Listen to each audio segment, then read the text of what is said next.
11.250.000 suara yang kemarin pun dia dari partai non Gerindra. Saya yakin dan percaya dengan jalannya 250.000. Atau saya ketahui itu kecil. Ini kecil sekali. Saya bisa petakan dan saya tahu berapa persen. Kemudian Purbalingga, Brebes apa lagi? Ini perlu kamai kali 5. Untuk Gerindra. Tergantung bagaimana film terhadap kita, Gerindra itu sendiri. Oleh karena itu, lewat kehadiran Jawa Tengah untuk lebih baik, khususnya partai-partai kita, khususnya Gerindra akan mampu mewarnai bahwa wakil yang telah hadir di tempat kita, kami ucapkan terima kasih sekaligus mohon petunjuk arahan kita berkomitmen bahwa Gerindra di seluruh Indonesia. Terima kasih sekali lagi.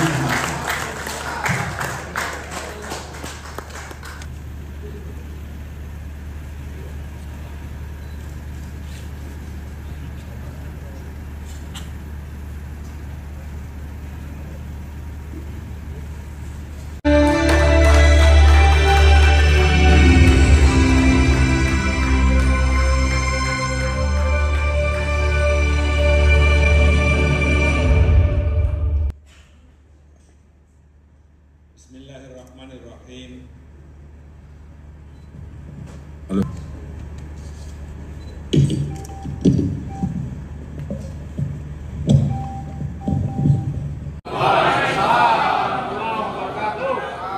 Partai Gerindra Provinsi Jawa Tengah yang juga Wakil Menteri Pertanian Republik Indonesia jajaran pengurus Partai Gerindra Jawa Tengah,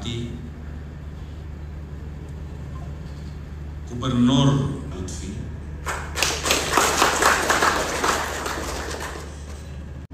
yang hadir di tengah-tengah ini,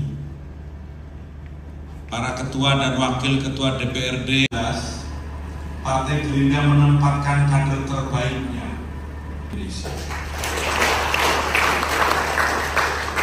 Kesabaran kita yang tiada henti sejak partai berdiri, berdoa dan berikhtiar menjadikan ketua umum kita penggarap dan yang digarap rata-rata 1/4 hektar bahkan rata di Indonesia.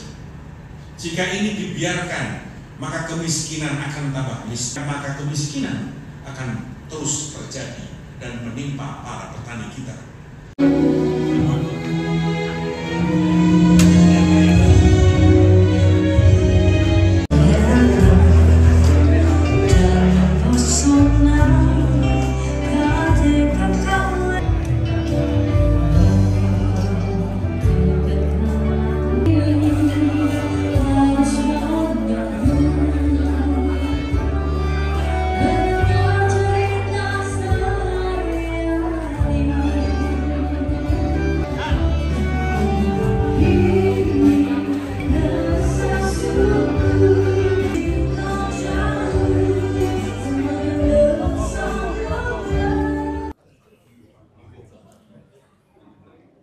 Alhamdulillah, hari ini kegiatan kami di Semarang, di kantor DPD Partai Gerindra Jawa Tengah adalah mensyukuri atas ulang tahun Partai Gerindra yang ke-17, sekaligus memperingati hari ulang tahun. Dan hari ini dalam ulang tahun Partai Gerindra yang ke-17 di Semarang, di Jawa Tengah, kami didampingi oleh Gubernur, Bupati, Wali Kota, dan para wakilnya yang dalam pilkada yang lalu diusung oleh Partai Gerindra. Dan tadi kami ingatkan bahwa kekuasaan yang kawan-kawan para kepala daerah yang dinyatakan menang diberikan atas kepercayaan dari rakyat, dan rakyat berharap para bupati, wali kota, dan gubernur diharapkan menggunakan kekuasaannya sebesar-besarnya bagi kepentingan rakyat.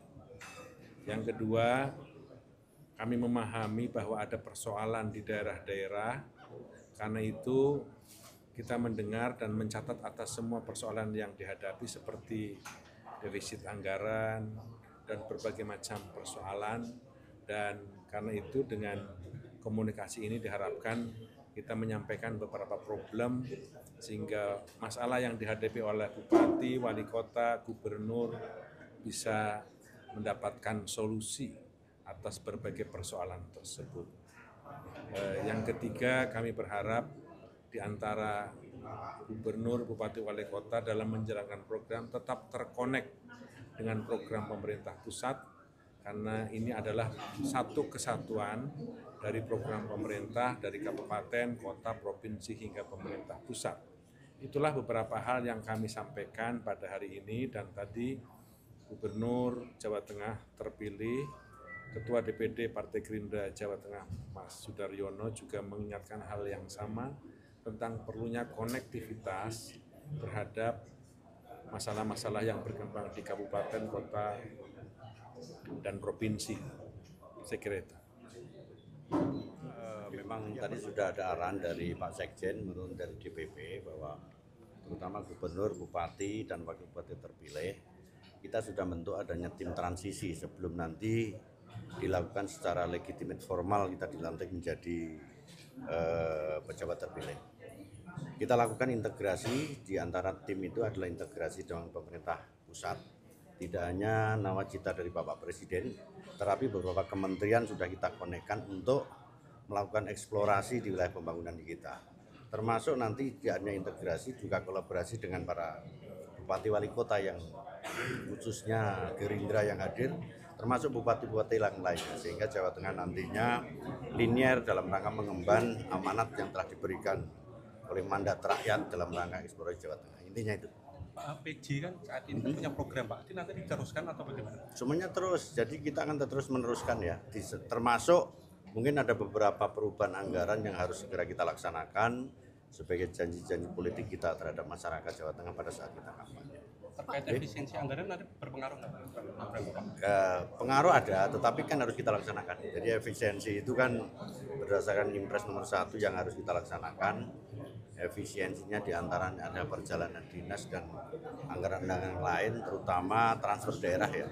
Itu nanti harus kita lakukan koreksi untuk efisiensi anggaran. Oke? Setelah efisiensi Prioritas tetap jadi pengentasan kemiskinan, kemudian mendukung program pemerintah terkait dengan makan bergizi gratis dan lain sebagainya. Sudah kita petakan, roadmap-nya sudah kita bikin, sehingga diantaranya misalnya Jawa Tengah untuk dalam rangka swasembada pangan, RPJMD kita fokuskan bagaimana Jawa Tengah menjadi lumbung pangan nasional, dan ini sudah kita roadmapkan.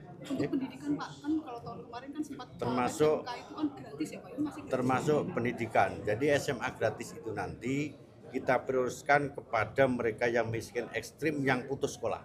Jadi putus sekolah di tempat kita itu hampir 160.000. Baik kita gratiskan pakaian, kemudian buku dan internet. Ini khusus yang miskin ekstrim. Dan fiskalnya sudah kita hitung, kita cukup untuk Jawa Tengah. Oke? Cukup nggih?